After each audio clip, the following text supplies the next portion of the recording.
बातमी महायुतीच्या जागा वाटपासंदर्भातली। शिवसेनेचे खासदार गजानन कीर्तीकरांनी जागा वाटपाच्या फॉर्म्युल्यावर नाराजी व्यक्त केली। आम्हाला 12 जागांचा फॉर्म्युला मान्य नसल्याचं कीर्तीकर म्हणाले। तर आम्ही भाजपच्या दावणीला बांधलेलो नाही असं देखील कीर्तीकरांनी म्हटलेलं आहे।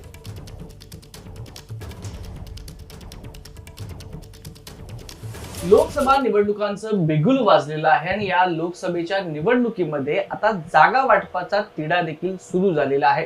कुठल्या पक्षाला किती जागा मिळणार यावर अद्याप कुठलंही शिक्कामोर्तब झालं नाहीये, परंतु गेल्या काही दिवसांपासून जी चर्चा सुरू झालेली आहे त्या चर्चेमध्ये महायुतीतल्या घटक पक्षाला शिवसेनेला फक्त 12 जागा मिळणार असल्याची चर्चा सध्या जोर धरू लागली आहे। आपल्यासोबत शिवसेनेचे ज्येष्ठ नेते आहेत, खासदार आहेत गजानन कीर्तीकरजी, त्यांच्याशी बातचीत करून जाणून घेऊया की या 12 जागा त्यांना मान्य आहेत का। गजाभाऊ, स्वागत आहे तुमचं एबीपी माझामध्ये। या 12 जागा तुम्हाला मान्य आहेत का? जो हा फॉर्म्युला बाहेर येतोय तो तुम्हाला पटतोय? आता हा जो फॉर्म्युला तयार केला गेलेला आहे त्याला काय अधिकृत अशा तऱ्हेची अनाउन्समेंट नाहीये, ते सगळ्यात महत्त्वाचं मुद्दा। हे जे आकडे सगळे जे 32, 12, 4 वगैरे त्याला काही बेस नाही असं माझं म्हणणं आहे। चर्चा कोण करते, निर्णय कोण घेते? कुठल्याही पक्षाचा, म्हणजे बीजेपी असेल, शिवसेना असेल, राष्ट्रवादी असेल, यांची जी प्रमुख माणसं आहेत आमची, ते चर्चा करतात काय, ते निर्णय घेतात का, तेही आम्हाला माहिती नाही। कळलं की नाही? आता मी तर एक नेता आहे, बरोबर। शिवसेनेची भूमिका ठरवताना मी माझ्यावर असणारे अनेक नेते यांच्याशी मुख्य नेते साहजिक चर्चा करतील अशी अपेक्षा आहे, पण ते पण काय झालेलं नाहीये।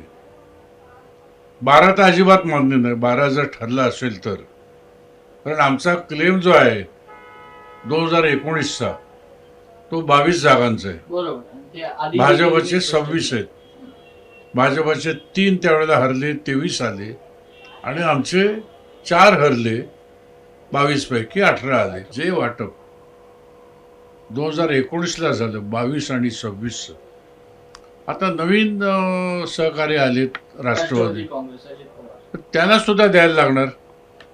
भाजपने त्यांचा वाटा द्यावा, शिवसेनेने त्यांचा वाटा द्यावा, तेवढे 22 मधले कमी होतील, 26 मधले त्यांचे कमी होतील, अशा तऱ्हेचं वाटप झालं पाहिजे। तुमच्या मनासारखं उद्या भविष्यात नाही घडलं तर पुढे काय करू शकतात? तुम्ही ज्येष्ठ नेते आहात, एकनाथ शिंदेंवर देखील मोठ्या प्रमाणात दबाव असू शकतो, तुमच्या नेत्यांचा देखील दबाव असू शकतो, खासदारांचा दबाव असू शकतो। पुढची भूमिका काय ठरवू शकतो? आमची भूमिका अशी आहे, 13 लोक जे आले त्यांचं प्रोटेक्शन करणं हे एकनाथ शिंदेचं काम आहे, ते करतील।